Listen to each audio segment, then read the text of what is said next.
They're starting to step up. We're going to squeeze to the back line. Activator 2, Activator 1. Get some damage onto the set. We're able to melt her with some basic attacks. On her's very weak. Kuzumbo's here. Kibo's not here. We're going to go use our ultimate. Gobble gobble. That's a double. We see a pentakill. We are going for it. We land. Kibo uses his Aegis. We fire off our 2 because he's out of range. We are able to get a triple kill. Nuwa gets the pick onto 1. We're going to try to get the pick onto this Gilgamesh.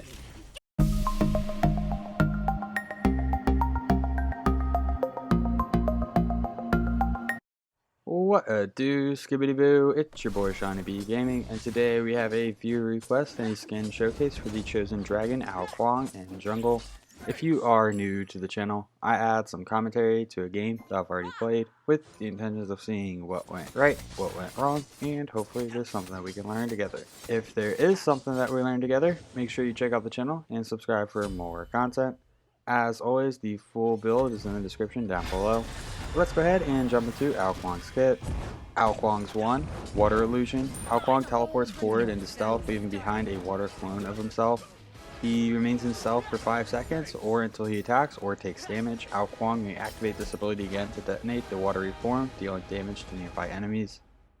Kuang's 2, Dragon Call. Kuang's going to summon 6 dragons to his side. For each successful basic attack Kuang makes, a dragon will dive to the target, dealing additional damage. This ability ends after all dragons are used or after 10 seconds. Kuang may activate this ability again to send forward any remaining dragons in a ranged attack. The dragons deal damage and slow the first enemy that they hit. Kuang's 3, Wild Storm. Kuang is going to unleash a storm of lightning from his sword, dealing damage to enemies in front of him. This hit will send a dragon from Dragon Call forth, dealing damage to the targets. So if Kuang hits somebody with his cone attack while his 2 is active, a dragon is going to hit Kuang's ultimate, King of the Eastern Seas. Kuang's going to grab a single target, damaging and knocking them into the air. If the target is below a health threshold, Kuang will reveal his true form, becoming an airborne dragon and executing them to restore health. After transforming, Kuang then picks a new location to land, dealing damage to enemies within 20 units. The execute threshold is 30%, the heal is 10% of his maximum health at level 1, 30 at level 5. And finally, Kuang's passive, Dragon King Sword. Every 12 seconds, Kuang gets a stack of Dragon King Sword. With a stack available, his next non-ultimate ability that deals damage to an enemy god has a reduced cooldown and heals Kuang. Successfully executing an enemy god with Kuang's ultimate is going to fully charge Dragon King Sword. The cooldown reduction is 2 seconds, the heal is 5% of your maximum health, and it can stack up to 3 times. In terms of the leveling order, at level 1, we want to put a point into our 3, level 2, put a point into our 2, level 3, put a point into our 1, level 4, another point into our 2, level 5, put a point into our ultimate. We want to max out our 2, max out our 3, max out our 1, then max out our ultimate. In terms of the start, we started with Manikin Scepter and tier 1 of Spear of the Magus. Manikin Scepter is going to provide us 10 basic attack damage and 10 physical protections. As a passive, the enemies hit by your basic attacks are burned, taking 16 physical damage plus 5% of your physical and magical power over 2 seconds and have their attack speed reduced by 4.5%. Jungle monsters take 4 times the amount of damage and restore 3% health and 5% mana when they die if they are burned. This effect can stack up to 3 times. So with Kuang, our ultimate is an execute. Whenever we put points into it, it's just going to increase the amount of health that we get back from the execute. So I think it makes a little bit more sense to max out our 2 and 3, which is our main damage abilities. So that way we can get them closer to the execute threshold and then just execute them. I'm going to go ahead and see if we can invade this blue, get some damage onto the Gilga. I'm going to go ahead and use our ultimate. Gobble. Kibo is kind of rotating in.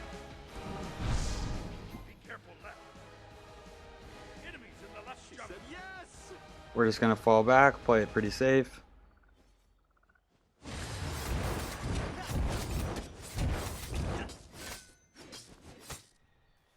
Kuang does have an attack chain. It is a single hit. Well, they're all single hits, but the first and last ones do the most damage.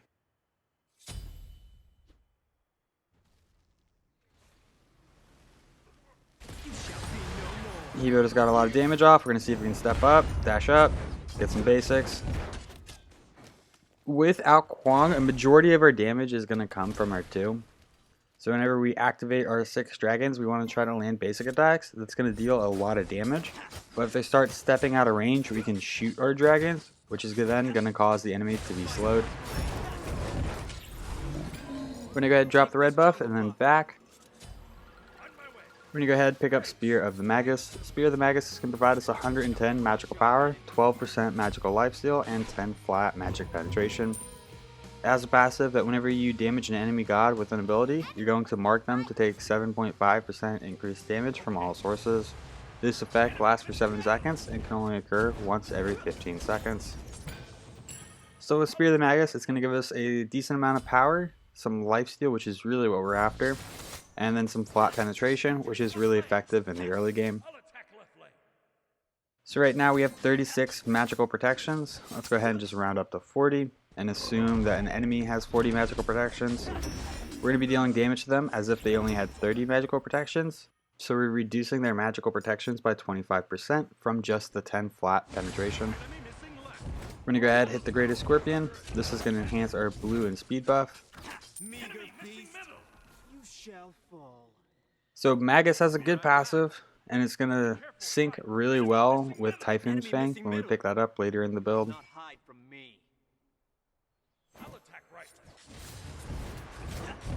Yo is here, but he's not going for these harps. Better them than you, master. Full minion wave pushing us. We're gonna go ahead and group up the minions.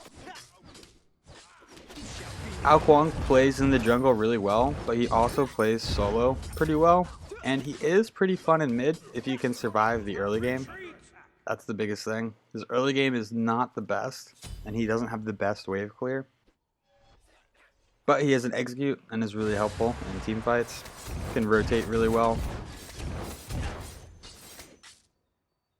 Your middle tower is under attack.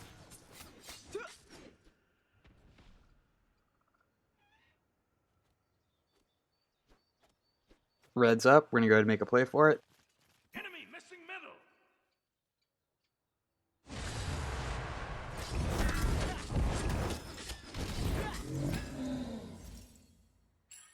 Speed is almost up. So right now, we're just focused on farm. We do have our execute, so we could probably step up on somebody. It's also a good idea to do a beads check. Make sure that we don't attack somebody who has beads, or if they do have beads, at least we're expecting it. Take this jungle buff. We see some pressure over in left. We're going to go ahead and drop the blue. Make sure that we confirm this for our teammate. Now we're going to rotate to the fight. He goes down. A little late. That might have been our bad.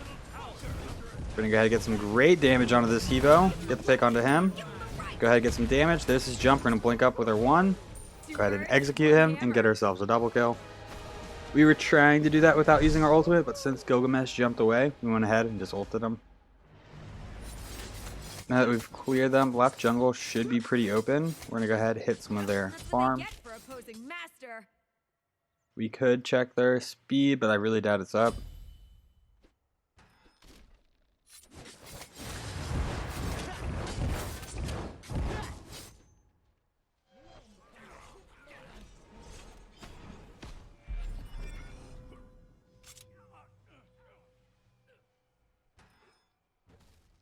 We're going to go ahead and hit the Greatest Scorpion at Gold Fury.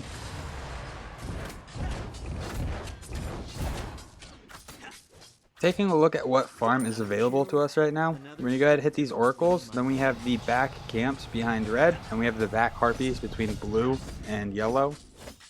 I generally believe that the back harps on blue and yellow are worth more XP and gold. I haven't actually confirmed that in a really long time, but I'm pretty sure it is. We're going to go ahead and step on this Evo. We activated our 2, then we activated our 3, so that way whenever we activated our 3, it shot a dragon into Hebo. That's a Hebo ultimate. We missed our 3. Now we're in a little bit of trouble. Some people rotating in from right lane. We're going to start falling back. Nuwa was able to get the pick onto the Hebo. That's an on her ult down. We're going to keep falling back. Nuwa is in trouble, but we don't really have any mana to help her. Sobek's rotating in. We put a point into our ultimate, which we don't really need to do. Take this jungle buff. We're just going to play it safe. Go ahead, just drop the red, and then back.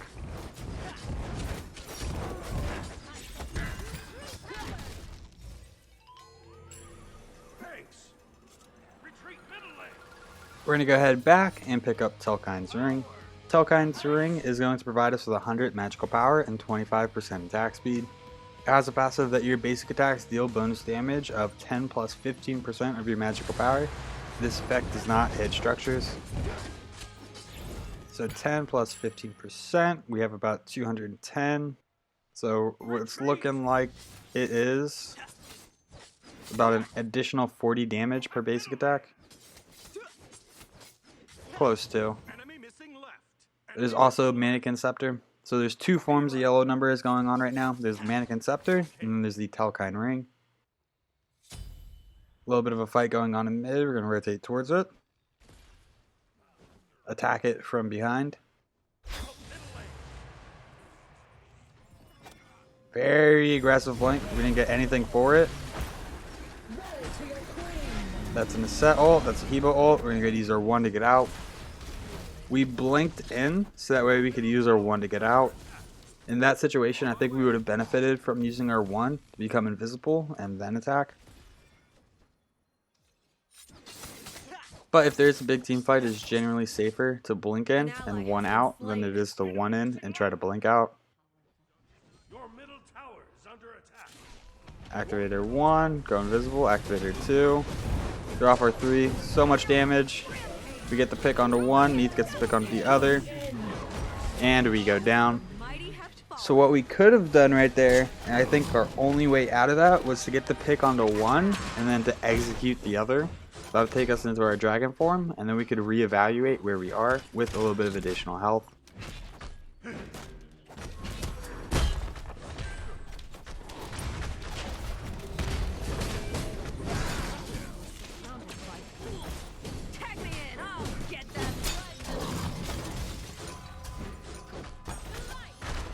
Right now we're juggling between Ring of Hecate and Demonic Grip. I think Ring of Hecate is a little bit stronger, but they're both really solid items.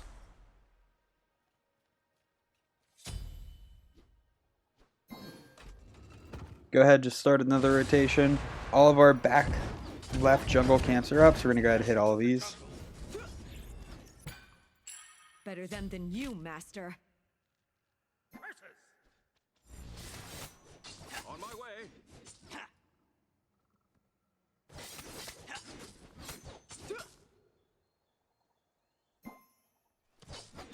Attack speed is pretty big on Kuang. Being able to get all 6 of your dragons off from a basic attack really quick can be very helpful. Your right tower is under attack. So Spear of the Magus is going to act kind of as our base, give us a decent amount of power, a little bit of a flat pen, some lifesteal. Telkhines Ring is a core item. Oh, we just melted her. Subx able to get the pick. Telkhines Ring is probably the most important ring to get on Kuang. Then we're going to go into a secondary ring. The Ring of Hecate is going to provide us with a Hex passive, so we're going to gain more power and decrease enemy power as we land basic attacks.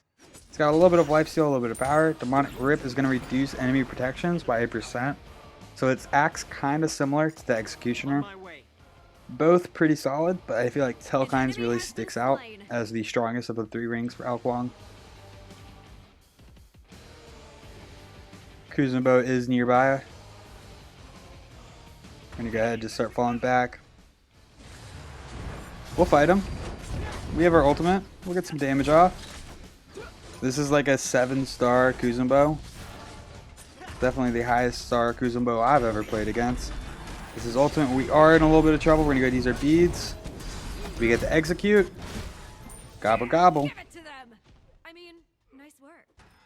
We'll peek in. We'll land on her. Forces jump.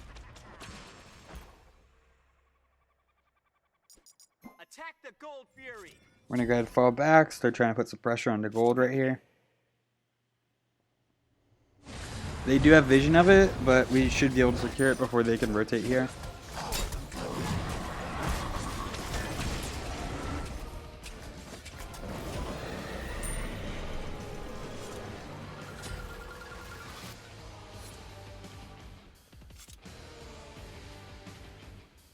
Looks like we're gonna hold out for the Ring of Hecate. Your middle tower is under attack. Ring of Hecate is going to provide us 90 magical power, 25% attack speed, and 15% magical lifesteal. It has the passive that each successful basic attack is going to apply a hex to enemies and empower you, increasing your power by 5% and reducing the power of your opponent by 5% for 5 seconds. This can stack up to 3 times. So we have 15 magical lifesteal from there and 12 from Magus, so we're sitting at 27% magical lifesteal. Your Attack tower left lane. is under attack. Activator 2, dash in with our 1. That's his jump. Activator 3, get some good damage off. Shooter 2, activator 3 again. Oh, he's absolute. Kuang's able to clean him up. So if we are trying to gain the surprise on somebody, we want to activator 2, then activator 1 at a little bit of a distance so they can't hear us activate those abilities. It was so close to being impressive. Unfortunate. You shall fall. Be right back.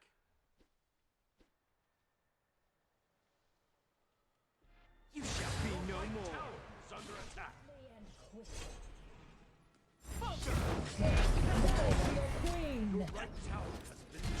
Should be a free pick. Gobble gobble. You master. Attack right lane. We're gonna go ahead and clean up these minions. Your right tower. We are pretty low on mana, but I think we're still good to farm the jungle. Thanks. Out of mana. Okay. We're gonna go ahead and take the enemy greater scorpion. Another kill. Another Our step speed to should be up soon, so we're just gonna go ahead and back. Oh, Hevo's here. We're in a little bit of trouble. We're gonna use our 1. Activator 2, the turnaround, and we're able to get the pick onto the Hevo.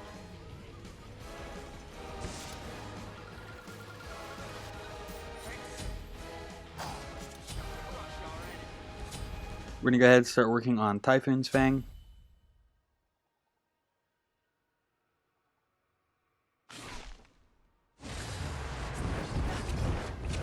We're surrounded by fools. Tag me in. I'll get them.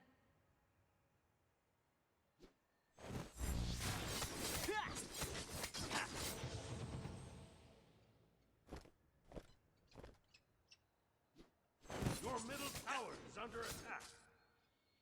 We are level 18, about 18 minutes into the game, so we are on pace to hit level 20 by 20 minutes. Group up. Group up. Attack middle 9, lane. 1, and 3. Doing pretty solid in terms of kills and deaths. On my way.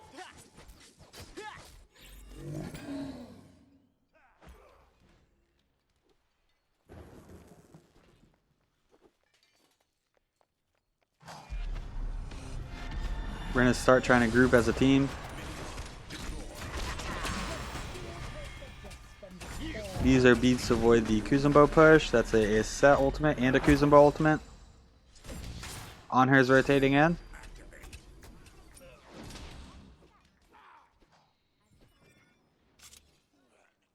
They're starting to step up. We're going to squeeze to the back line. Activator 2, Activator 1. Get some damage onto this set. We're able to melt her with some basic attacks. On her's very weak. Kuzumbo's here. Kibo's not here. We're going to go use our ultimate. Gobble gobble. That's a double. We see a pentakill. We are going for it. We land. Hilo uses his Aegis. We fire off our 2 because he's out of range. We are able to get a triple kill. Nuwa gets the pick onto 1. We're going to try to get the pick onto this Gilgamesh, and we have to settle for a triple kill. Either way, that was a good play. We did have the potential to get a pentakill right there.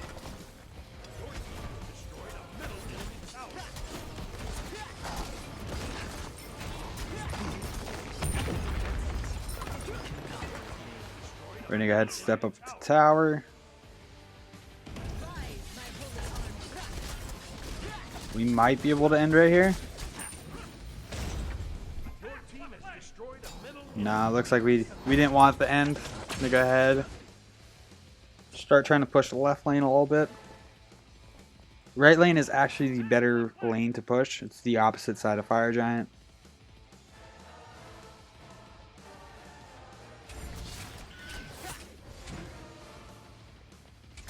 Attack Fire Giant!